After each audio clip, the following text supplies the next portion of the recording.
नमस्कार, जोहार। मैं पूनम और आप देख रहे हैं जोहार झारखंड। चलिए जानते हैं आज की 25 महत्वपूर्ण बड़ी खबरों को। सीएम हेमंत सोरेन 6 नवंबर को सहायक आचार्यों को सौंपेंगे नियुक्ति पत्र। मुख्यमंत्री हेमंत सोरेन 6 नवंबर को लगभग 7,000 सहायक आचार्यों को नियुक्ति पत्र सौंपेंगे। नियुक्ति पत्र वितरण समारोह सरायकेला में आयोजित किया जाएगा। इससे पहले नियुक्ति पत्र वितरण समारोह रांची के हरमू मैदान में प्रस्तावित था। बताते चलें कि झारखंड राज्य कर्मचारी चयन आयोग द्वारा आयोजित प्रतियोगिता परीक्षा के माध्यम से चयनित इन अभ्यर्थियों में स्नातक प्रशिक्षित और इंटर प्रशिक्षित सहायक आचार्य दोनों वर्ग शामिल हैं। सामाजिक विज्ञान विषय के 2,748 पद सम्मिलित हैं, जिनका परिणाम सबसे अंत में घोषित किया गया था। ये परीक्षा कुल 26,001 पदों के विरुद्ध आयोजित की गई थी, लेकिन अभी तक 9,348 अभ्यर्थियों का ही चयन हो सका है। शेष 16,653 पद रिक्त रह गए हैं, जिनमें अधिकांश पद पारा शिक्षक श्रेणी के हैं। झारखंड बिजली कर्मियों का प्रदर्शन, नियमित नौकरी की मांग। झारखंड विद्युत मीटर रीडर ऊर्जा मित्र संघ ने आज अपनी मांगों को लेकर राजभवन के सामने एक दिवसीय धरना प्रदर्शन किया। संघ के लोगों ने झारखंड सरकार से मांग की है कि सभी ऊर्जा मित्रों को बोर्ड में समायोजित किया जाए। कर्मचारियों का कहना है कि उन्हें पहले आउटसोर्सिंग के द्वारा नियुक्त किया था और कहा गया था कि उन्हें आगे चल के सरकार के द्वारा नियमित नौकरी दिया जाएगा, लेकिन अब वो डिजिटल मीटर लगाकर हमारा काम ठप कर रहे हैं। साथ ही उन्होंने बताया कि वे पिछले 22 सालों से लगातार काम कर रहे हैं, लेकिन अब स्मार्ट मीटर और ऑनलाइन बिलिंग व्यवस्था के कारण उनका रोजगार खत्म हो रहा है। उनका कहना है कि रेवेन्यू उनसे ही आता है, फिर भी उनके साथ सौतेला व्यवहार किया जा रहा है। सरकार के द्वारा हम पढ़े लिखे हैं और हर तरह का काम करने को तैयार हैं, लेकिन सरकार हमें नजरअंदाज कर रही है। स्मार्ट मीटर लगाकर हमारी रोजी रोटी छीनी जा रही है। ऊर्जा मित्र संघ ने सरकार को चेतावनी दी है कि अगर उनकी मांगें जल्द नहीं मानी गई तो वे अनिश्चितकालीन धरना शुरू करेंगे। घाटशिला उपचुनाव में जेएमएम से सोमेश और भाजपा से बाबूलाल ने किया नामांकन। घाटशिला उपचुनाव के लिए शुक्रवार को झामुमो के सोमेश सोरेन और भाजपा के बाबूलाल सोरेन ने नामांकन दाखिल किया। झामुमो उम्मीदवार सोमेश सोरेन के नामांकन के समय सीएम हेमंत सोरेन, कांग्रेस के प्रदेश अध्यक्ष केशव महतो कमलेश सहित कई दिग्गज नेता मौजूद रहे। वहीं भाजपा उम्मीदवार बाबूलाल सोरेन के पर्चा दाखिल करने के दौरान भाजपा के प्रदेश अध्यक्ष बाबूलाल मरांडी, पूर्व सीएम चंपाई सोरेन, आजसू सुप्रीमो सुदेश महतो सहित बीजेपी के कई वरिष्ठ नेता मौजूद रहे। बाबूलाल सोरेन पूर्व सीएम चंपाई सोरेन के पुत्र हैं, वहीं सोमेश सोरेन पूर्व शिक्षा मंत्री रामदास सोरेन के पुत्र हैं।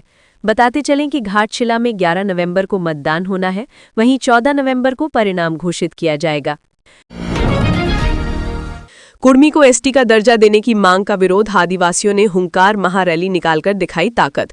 कुर्मी समाज ने एसटी का दर्जा देने की मांग की है। 20 सितंबर को रेल टेका डहर छेका आंदोलन के जवाब में आदिवासी संगठनों ने उनकी मांग के खिलाफ आंदोलन करना शुरू कर दिया है। 17 अक्टूबर को आदिवासी बचाओ मोर्चा के बैनर तले रांची के प्रभात तारा मैदान में आदिवासी हुंकार महारैली का आयोजन किया गया। इसमें बड़ी संख्या में आदिवासी समुदाय के लोग शामिल हुए। रांची की सड़क पर आदिवासी संगठनों ने पैदल मार्च भी निकाला। इसमें महिलाओं ने बढ़कर भागीदारी की। रांची के अरगोड़ा चौक के बाद आदिवासी संगठनों में पैदल मार्च का नजारा देखते बन रहा था। कुर्मी समाज की मांग के खिलाफ नारेबाजी करते हुए आदिवासी समाज के लोग प्रभात तारा मैदान की ओर कूच कर रहे थे। इस रैली में आदिवासी समाज के लोग पारंपरिक वेशभूषा में शामिल हुए। आंदोलनकारियों ने हाथों में जय सरना और कुर्मी मांग के विरोध वाली तख्तियां ले रखी थीं। काफी देर तक चले पैदल मार्च की वजह से अरगोड़ा बाईपास रोड पर ट्रैफिक जाम लगा रहा, जिसमें स्कूली बसें भी फंसी रहीं। हालांकि ट्रैफिक पुलिस जाम खत्म कराने को लेकर तत्पर दिखी। इससे पहले दर्जनों ऑटो और बसों में सवार होकर आदिवासी समाज के लोग प्रभात तारा मैदान की ओर जाते दिखे। बता दें कि अलग अलग आदिवासी संगठन विरोध प्रदर्शन कर रहे हैं। कुर्मी द्वारा एसटी का दर्जा देने की मांग के खिलाफ 12 अक्टूबर को आदिवासी अस्तित्व बचाओ मोर्चा के बैनर तले मोरहाबादी में आदिवासी समाज का जुटान हुआ था। इसमें अच्छी खासी संख्या में लोगों ने भागीदारी निभाई थी।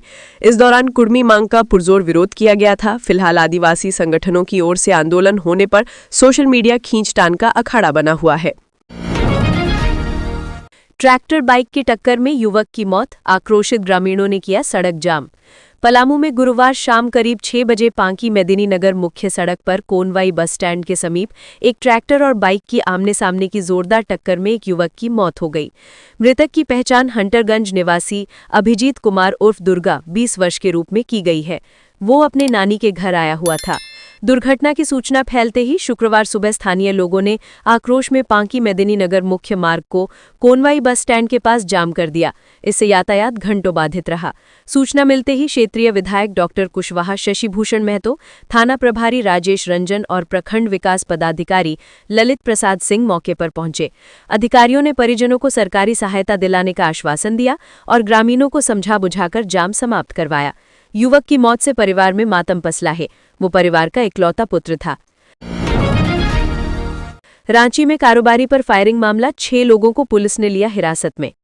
रांची जिले में सीमेंट छड़ कारोबारी राधेश्याम साहू पर हुई गोलीबारी मामले में रांची पुलिस ने आधा दर्जन लोगों को संदेह के आधार पर हिरासत में लिया है। कांड के उद्भेदन के लिए रांची पुलिस की कई टीमें एक साथ काम कर रही हैं। कारोबारी राधेश्याम साहू पर हुई गोलीबारी मामले में पुलिस की जांच तेज हो गई है।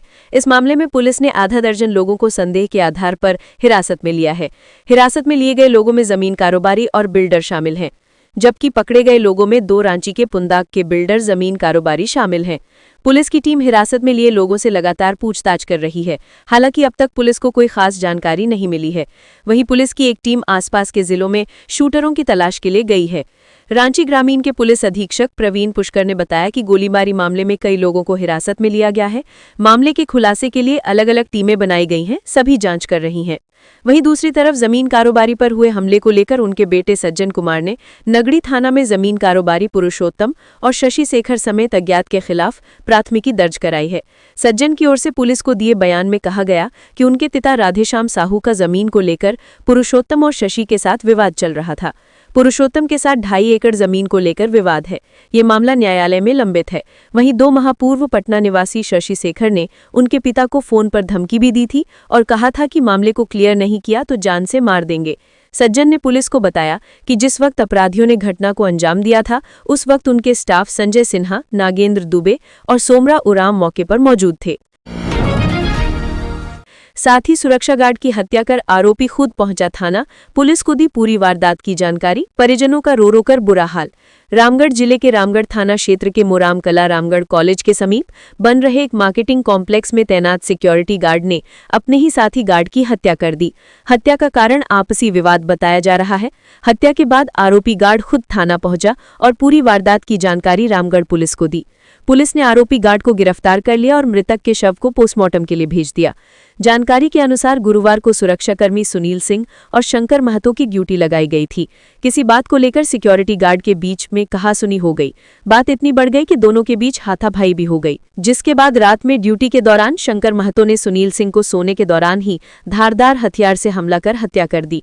हत्या करने के बाद शंकर महतो रात के 3 बजे के करीब रामगढ़ थाना पहुंचा और पुलिस के सामने साथी गार्ड सुनील सिंह की हत्या कर देने की बात बताई। उसने पुलिस को बताया कि दोपहर में सुनील सिंह से हाथापाई हुई थी। उस दौरान सुनील सिंह ने उसकी काफी पिटाई कर डाली और उसका मोबाइल भी तोड़ डाला था, जिसके कारण वो काफी गुस्से में था। शाम को वो वहां से निकला और शराब पी, फिर रात में फिर वापस आया और सुनील की हत्या कर दी। रामगढ़ एसडीपीओ परमेश्वर प्रसाद ने बताया कि बीती रात थाने पहुंचकर शंकर महतो नामक व्यक्ति ने सुनील सिंह की हत्या कर देने की बात बताई, जिसके बाद पुलिस घटनास्थल पर पहुंची। परिजनों को पूरी वारदात की जानकारी दी गई। परिजनों की मौजूदगी में शव को पोस्टमार्टम के लिए भेज दिया गया। आरोपी शंकर महतो को गिरफ्तार कर लिया गया है। पूरे मामले की जांच की जा रही है। डुमरी की कराटे चैंपियन काजल को मिला जयराम महतो का साथ। अब राष्ट्रीय प्रतियोगिता में दिखाएंगी दम। डुमरी विधानसभा क्षेत्र के डुमरी प्रखंड अंतर्गत योगीडीह गांव की रहने वाली काजल कुमारी एक होनहार कराटे खिलाड़ी है, लेकिन आर्थिक तंगी और राष्ट्रीय स्तर के कराटे किट के अनुपलब्धता के कारण वह लंबे समय से प्रतियोगिताओं में भाग लेने से वंचित रह जा रही थी। 3 दिन पूर्व काजल की इस पीड़ा के बारे में स्थानीय विधायक जयराम महतो को पता चली, जिसके बाद विधायक ने तत्काल व्यक्तिगत वेतन से कराटे किट उपलब्ध कराने के लिए आर्थिक सहायता की। अब काजल आगामी 28 अक्टूबर को उत्तर प्रदेश के प्रयागराज में होने वाली राष्ट्रीय कराटे चैंपियनशिप में भाग लेंगी। काजल का सपना है कि वह देश के लिए मेडल जीते और अपने गांव, परिवार और राज्य का नाम रोशन करे। विधायक जयराम महतो ने कहा, काजल एक गरीब परिवार से आती है। जब भी किसी ऐसे होनहार बच्चे को देखता हूं तो मेरा बचपन आंखों के सामने आ जाता है। मैं अपनी क्षमता के अनुसार ऐसे बच्चों का भाई बनकर खड़ा रहने का प्रयास करता हूं। यह मेरा प्रण है। मेरी ओर से बहन काजल को ढेरों शुभकामनाएं। उम्मीद है वो गोल्ड मेडल जीतकर लौटेगी। जमुआ पचांबा मार्ग पर 2 गाड़ियों की आमने सामने टक्कर, दोनों वाहन सड़क किनारे गड्ढे में गिरे, एक ड्राइवर घायल, पुलिस ने वाहन किया जब्त। गिरिडीह जिले के जमुआ पचांबा मुख्य मार्ग पर शुक्रवार तड़के एक सड़क हादसा हुआ। जमुआ थाना क्षेत्र के चंदा मोड़ के पास दो गाड़ियों की आमने सामने टक्कर हो गई, जिसमें एक ड्राइवर घायल हो गया। जानकारी के अनुसार एक 207 पिकअप मालगाड़ी गिरिडीह से जमुआ की ओर जा रही थी, वहीं एक टेम्पो गाड़ी मुर्गी लोड करने के लिए आ रही थी। चंदा मोड़ के पास दोनों गाड़ियों का नियंत्रण बिगड़ने से यह टक्कर हुई। हादसा इतना भीषण था कि दोनों वाहन सड़क किनारे गड्ढे में जा गिरे। टेम्पो का पिछला हिस्सा अलग हो गया। इस घटना में एक ड्राइवर को चोटें आई। स्थानीय लोगों की सूचना पर पुलिस मौके पर पहुंची। पुलिस ने घायल ड्राइवर को इलाज के लिए अस्पताल भेजा और दोनों क्षतिग्रस्त वाहनों को अपने कब्जे में ले लिया। पुलिस मामले की जांच कर रही है। प्रारंभिक जांच में तेज गति और सुबह कम दृश्यता को दुर्घटना का कारण बताया गया है। धनबाद के तीलाटांड में नकली शराब फैक्ट्री का भंडाफोड़, 800 लीटर स्पिरिट व 50 पेटी शराब जब्त। दीपावली से ठीक पहले धनबाद उत्पाद विभाग को बड़ी सफलता मिली है। विभाग की टीम ने शुक्रवार को तेतुलमारी थाना क्षेत्र के तीलाटांड में संचालित एक अवैध मिनी शराब फैक्ट्री का भंडाफोड़ किया है। मौके से 800 लीटर कच्चा स्पिरिट, पंचिंग मशीन, नकली ब्रांड रैपर, खाली बोतलें, ढक्कन, टंकियां और अन्य सामग्री जब्त की गई है। वहीं उत्पाद विभाग की टीम ने सोनारडीह स्थित सूरज महतो के आवास पर छापेमारी कर 50 पेटी नकली विदेशी शराब भी बरामद की है। जब्त नकली शराब और कच्चे माल की कुल कीमत करीब 25 लाख रुपए आंकी गई है। इस संबंध में उत्पाद विभाग के अधिकारी अमित कुमार ने बताया कि उन्हें गुप्त सूचना मिली थी कि तीलाटांड और सोनारडीह में बड़े पैमाने पर नकली शराब बनाई और बेची जा रही है। सूचना के आधार पर टीम ने दोनों जगहों पर एक साथ छापेमारी की। छापेमारी के दौरान यह खुलासा हुआ कि फैक्ट्री में royal Stag, blenders pride, signature और मैकडॉनल्ड जैसे नामी ब्रांड की नकली शराब तैयार की जा रही थी। इस शराब को धनबाद और आसपास के इलाकों में खपाने की योजना थी। अमित कुमार ने बताया कि दीपावली और छठ पर्व के मद्देनजर शराब माफियाओं के खिलाफ विशेष अभियान चलाया जा रहा है। इस कार्रवाई से अवैध शराब व्यापारियों में हड़कंप मच गया है। उन्होंने कहा कि आने वाले दिनों में अवैध कारोबार पर कड़ी कार्रवाई जारी रहेगी। उन्होंने यह भी कहा कि यह कार्रवाई न केवल नकली शराब कारोबारियों के खिलाफ बड़ी सफलता है, बल्कि त्योहारों के दौरान जनता की सुरक्षा सुनिश्चित करने की दिशा में एक महत्वपूर्ण कदम भी है।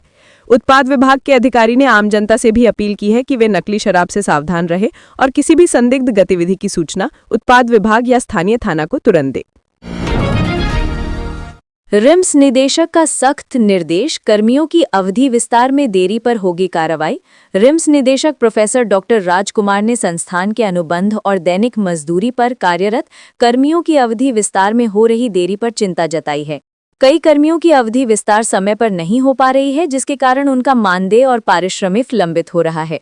निदेशक ने यह भी उल्लेख किया कि अवधि विस्तार नहीं होने के बावजूद कुछ कर्मियों से कार्य लिया जा रहा है, जो नेचुरल जस्टिस के सिद्धांतों की प्रतिकूल है।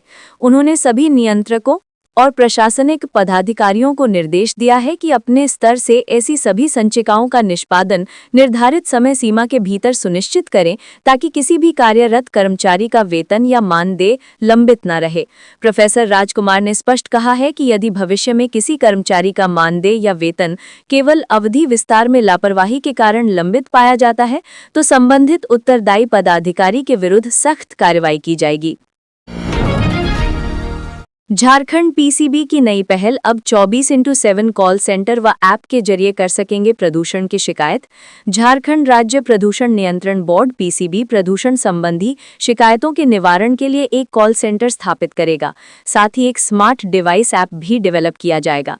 ये पहल नागरिकों को अपनी शिकायतें दर्ज कराने और उनका समाधान करने के लिए एक सुविधाजनक मंच प्रदान करेगा।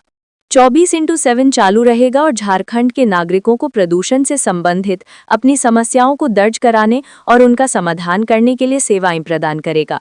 शिकायत दर्ज करने के लिए एक ऑनलाइन एप्लीकेशन विकसित किया जाएगा। शिकायतों के निवारण की प्रक्रिया प्रवाह को परिभाषित और निगरानी किया जाएगा। कंप्यूटर हार्डवेयर स्थापित किया जाएगा और कॉल सेंटर के लिए बुनियादी ढांचा तैयार किया जाएगा। एक सरल वेब एप्लीकेशन फॉर्म, जिसमें संपर्क जानकारी और संबंधित ऑडियो या छवि शिकायत विवरण अपलोड करने के लिए सहायता होगी। शिकायतकर्ता को उसके द्वारा दिए गए मोबाइल नंबर पर शिकायत पंजीकरण संख्या के साथ एक तत्काल SMS अलर्ट प्राप्त होगा। शिकायतकर्ता के पास शिकायत पंजीकरण संख्या का उपयोग करके अपनी शिकायत की लाइव स्थिति को ट्रैक करने का विकल्प होगा। इनबाउंड कॉल प्राप्त करना और उनका जवाब देना, कॉल से संबंधित सभी प्रासंगिक डेटा को CRM सॉफ्टवेयर में संग्रहित करना, पंजीकृत शिकायतों को उनके समाधान के लिए नामित बोर्ड को अग्रेसित करना, शिकायतों का अनुवर्ती यानी फॉलोअप और ट्रैकिंग करना। उपरोक्त सभी गतिविधियों की रिपोर्ट झारखंड राज्य प्रदूषण नियंत्रण बोर्ड रांची के नोडल अधिकारी कार्यालय को उपलब्ध कराना। रामरेखा महोत्सव में शामिल होने के लिए सिमडेगा DC कंचन सिंह ने मुख्यमंत्री को दिया निमंत्रण। उपायुक्त सिमडेगा कंचन सिंह ने मुख्यमंत्री हेमंत सोरेन से मुलाकात कर आगामी 4, 5 और 6 नवंबर को आयोजित होने वाले रामरेखा महोत्सव में बतौर मुख्य अतिथि शामिल होकर इसका शुभारंभ करने का अनुरोध किया। मुख्यमंत्री से हुई भेंट के दौरान उपायुक्त ने बताया कि रामरेखा धाम सिमडेगा जिले का एक ऐतिहासिक, सांस्कृतिक और धार्मिक महत्व वाला स्थल है, जहां हर वर्ष बड़ी संख्या में श्रद्धालु और पर्यटक आते हैं। उन्होंने मुख्यमंत्री से आग्रह किया कि इस महोत्सव को राज्य स्तर पर विशेष पहचान दिलाई जाए और उनकी उपस्थिति से आयोजन को नई ऊंचाई मिले। महोत्सव के दौरान धार्मिक अनुष्ठान, सांस्कृतिक कार्यक्रम, स्थानीय उत्पादों की प्रदर्शनी और आम जन की भागीदारी से जुड़े विविध आयोजन प्रस्तावित है। मुख्यमंत्री हेमंत सोरेन ने इस पहल की सराहना करते हुए हर संभव सहयोग का आश्वासन दिया और आयोजन की शुभकामनाएं दी। चड्री तालाब के आसपास चला रांची नगर निगम का अतिक्रमण हटाओ अभियान। रांची नगर निगम की एनफोर्समेंट टीम ने आज चड्री तालाब के बाउंड्री वॉल और उसके आसपास के क्षेत्र में अतिक्रमण हटाने का अभियान चलाया। ये कार्रवाई निगम प्रशासन के निर्देश पर की गई। अभियान के दौरान तालाब की बाउंड्री वॉल पर और उसके आसपास किए गए सभी अस्थायी निर्माण, झोपड़ियां, टीन शेड, दुकानें और अन्य अतिक्रमणों को तोड़कर हटा दिया गया। निगम की टीम ने मौके पर JCB मशीन लगाकर पूरी सफाई करवाई ताकि तालाब का मूल स्वरूप सुरक्षित रह सके। निगम अधिकारियों ने बताया कि चड्री तालाब शहर के प्रमुख तालाबों में से एक है, इसलिए इसके सौंदर्यीकरण और सफाई में किसी भी तरह का अतिक्रमण बर्दाश्त नहीं किया जाएगा। अतिक्रमणकारियों को सख्त चेतावनी दी गई है कि भविष्य में अगर दोबारा तालाब क्षेत्र में अतिक्रमण किया गया तो उन पर कानूनी कार्रवाई की जाएगी। राज्यपाल ने राजभवन के कर्मियों को धनतेरस व दीपावली की शुभकामनाएं दी। राज्यपाल संतोष कुमार गंगवार ने शुक्रवार को राजभवन परिवार के सभी कर्मियों से मुलाकात की। इसके बाद राज्यपाल ने सभी कर्मियों को धनतेरस एवं दीपावली की शुभकामनाएं दी। राज्यपाल ने कहा कि ये पावन पर्व सबके जीवन में सुख, समृद्धि और अपार खुशियां लेकर आए, यही हमारी प्रार्थना है। हजारीबाग जमीन घोटाला मामले में 2 समन पर उपस्थित नहीं हुई स्निग्धा सिंह। ACB ने भेजा तीसरा समन। IAS विनय चौबे के हजारीबाग DC रहने के दौरान वन भूमि की अवैध ढंग से खरीद बिक्री और नियम विरुद्ध म्यूटेशन से जुड़े मामले की आरोपी स्निग्धा सिंह ACB के समक्ष अब तक उपस्थित नहीं हुई हैं।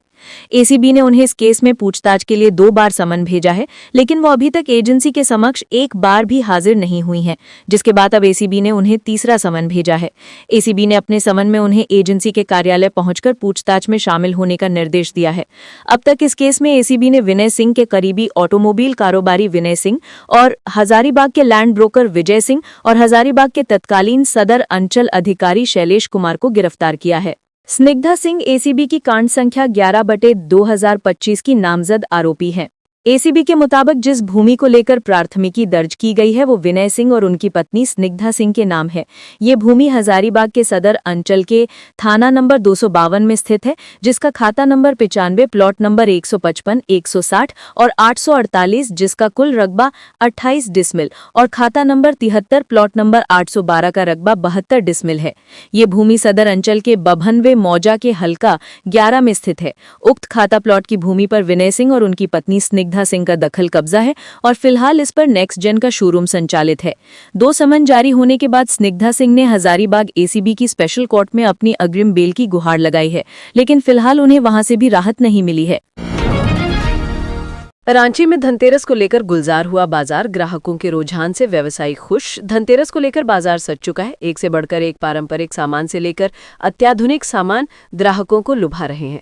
ऑटोमोबाइल सेक्टर से लेकर सोना चांदी के आभूषण ग्राहकों को आकर्षित कर रहे हैं। इन सब के बीच कुछ ऐसे भी सामान हैं जो पारंपरिक रूप से धनतेरस के मौके पर खरीदे जाते हैं, उसे भी व्यवसायी बाजार में लेकर आए हैं। एक तरफ महंगी गाड़ियों को खरीदने के लिए लोग पहले से ही बुकिंग करा चुके थे, दूसरी ओर नारियल झाड़ू को भी बाजार में बड़ी संख्या में केरल और पश्चिम बंगाल से लाया गया है। गौरतलब है कि धनतेरस के दिन झाड़ू खरीदने की परंपरा रही है, जिसे लोग लक्ष्मी का रूप में मानते हैं। इस साल नारियल झाड़ू की कीमत 50 रुपए से 70 रुपए तक है। फूल झाड़ू की कीमत 80 से 100 रुपए है। धनतेरस पर राज्य भर में ग्राहकों के उत्साह को देखते हुए इस साल बाजार में रौनक दिख रही है। जीएसटी में कमी की वजह से ऑटोमोबाइल सेक्टर में भारी छूट का फायदा ग्राहक उठाने में रुचि दिखा रहे हैं। इस मौके पर सोने चांदी से बने आभूषण और पीतल के बर्तन की मांग भी महंगाई के बावजूद काफी दिख रही है। व्यवसायी और झारखंड चैम्बर ऑफ कॉमर्स के पूर्व उपाध्यक्ष दीनदयाल बर्नवाल कहते हैं कि जिस तरह से मार्केट में रुझान है उससे लगता है कि इस साल झारखंड में 25,000 करोड़ का कारोबार धनतेरस के मौके पर होगा। उन्होंने प्रधानमंत्री नरेंद्र मोदी के प्रति आभार जताते हुए कहा कि जीएसटी के दरों में आई कमी की वजह से सामानों के दाम में आई कमी से अप्रत्याशित रूप से बिक्री बढ़ने की संभावना है। उन्होंने आगे बताया कि यह पहला मौका है जब सोना और सेंसेक्स में एक साथ उतार चढ़ाव देखा जा रहा है, जो हमारे देश की मजबूत अर्थव्यवस्था का द्योतक है। दीपावली, धनतेरस और छठ के मौके पर होने वाले कारोबार से जीडीपी मजबूत होगी। प्रोफेसरों की प्रोन्नति पर लगी जेपीएससी की मुहर, 6 विश्वविद्यालयों के 488 शिक्षकों को दिवाली से पहले मिली बड़ी सौगात। झारखंड लोक सेवा आयोग यानी जेपीएससी ने लंबे समय से लंबित 2008 बैच के असिस्टेंट प्रोफेसरों के पदोन्नति प्रस्ताव को मंजूरी दे दी है। आयोग ने दीपावली से ठीक पहले राज्य के 6 विश्वविद्यालयों के कुल 488 शिक्षकों को स्टेज 1 से स्टेज 2 में प्रोन्नति की अनुशंसा कर दी है। ये प्रोन्नति विश्वविद्यालय प्रोन्नति नियमावली 2010 के तहत की गई है। गुरुवार को जेपीएससी अध्यक्ष एल खियांगते की अध्यक्षता में हुई बैठक में सदस्य doctor Ajita Bhattacharya, doctor enema Hansda, doctor Jamal Ahmad और सचिव संदीप सिंह सहित अन्य अधिकारियों ने प्रोन्नति सूची पर मुहर लगाई। आयोग ने बताया कि कोल्हान विश्वविद्यालय और जमशेदपुर विमेंस यूनिवर्सिटी से प्रस्ताव नहीं मिलने के कारण वहां के शिक्षकों की प्रोन्नति फिलहाल लंबित रखी गई है। जेपीएससी सचिव संदीप सिंह ने कहा कि यह निर्णय राज्य के उच्च शिक्षा क्षेत्र को सशक्त बनाएगा।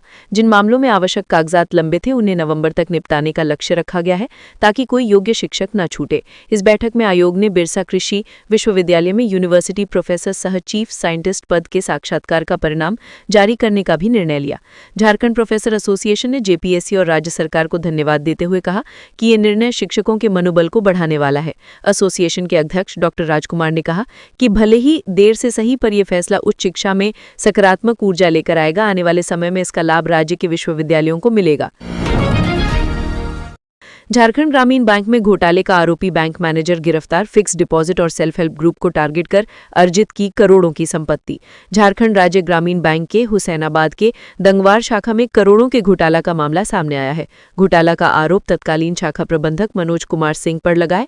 पलामू पुलिस ने पूरे मामले में कार्रवाई करते हुए बैंक घोटाले के आरोपी मनोज कुमार सिंह को गिरफ्तार किया है। मनोज कुमार सिंह बिहार के बक्सर जिले के राजपुर थाना क्षेत्र के कोनौली गांव का रहने वाला है। दरअसल जुलाई महीने में झारखंड राज्य ग्रामीण बैंक के दंगवार शाखा का निरीक्षण किया गया। निरीक्षण के क्रम में गड़बड़ियों को पकड़ा गया, जिसके बाद पूरे मामले में झारखंड राज्य ग्रामीण बैंक के दंगवार शाखा के प्रबंधक आशीष रंजन ने पूर्व शाखा प्रबंधक मनोज कुमार सिंह के खिलाफ एफआईआर दर्ज कराई। एफआईआर दर्ज होने के बाद पूरे मामले में पुलिस अनुसंधान कर रही है। अनुसंधान के क्रम में बैंक मैनेजर पर लगे आरोपों की पुष्टि भी हुई है, जिसके बाद पुलिस ने छापेमारी करते हुए मनोज कुमार सिंह को गिरफ्तार किया है। झारखंड राज्य ग्रामीण बैंक की ऑडिट में तत्कालीन शाखा प्रबंधक मनोज कुमार सिंह के कार्यकाल में गड़बड़ी पकड़ी गई थी। शुरुआती दौर के 1.36 करोड़ का घोटाला सामने आया था। बैंक और पुलिस द्वारा जांच की गई तो घोटाले की रकम बढ़कर 6.3 करोड़ रुपए हो गई। जिस वक्त मामला दर्ज किया गया था उस वक्त बैंक में 1.36 करोड़ का घोटाला पकड़े जाने का पर्दाफाश हुआ था। घोटाला पकड़े जाने के बाद आरोपी शाखा प्रबंधक मनोज कुमार सिंह के द्वारा बैंक को 4.66 करोड़ रुपए वापस भी किए गए थे। घोटाले की जांच के लिए हुसैनाबाद एसडीपीओ मोहम्मद याकूब के नेतृत्व में एक स्पेशल इन्वेस्टिगेशन टीम का भी गठन किया गया था। तो ये थी आज की झारखंड के महत्वपूर्ण बड़ी खबरें। अगर आप इसी तरह झारखंड के हर छोटी से बड़ी खबर की जानकारी पाना चाहते हैं तो आप हमारे चैनल को सब्सक्राइब करके रखें। तो हमें दीजिए इजाजत, फिर मिलते हैं अगली न्यूज में। धन्यवाद।